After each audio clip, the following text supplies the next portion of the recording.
a brand new property added to the list.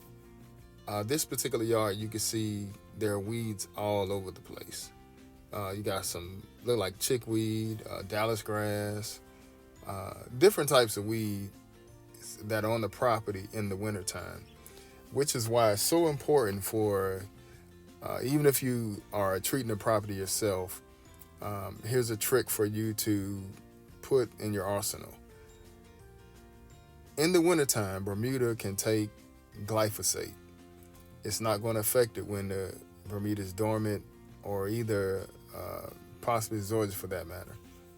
Got your wild garlic right there. But take care of the property in the wintertime, get it nice and clean so you'll be ahead of the game around the spring. Some people just leave the yard alone, don't do anything to it in the wintertime, and just allow those green, weeds to be on the property. And when the spring get here, summer get here, it's a mess. You're playing catch up. But look at this property here. See how nice and clean it is? I've been treating this property all year long, and this is how you want your properties to look in the wintertime. Nice and clean, nothing on it, so when spring gets here, you're ahead of the game.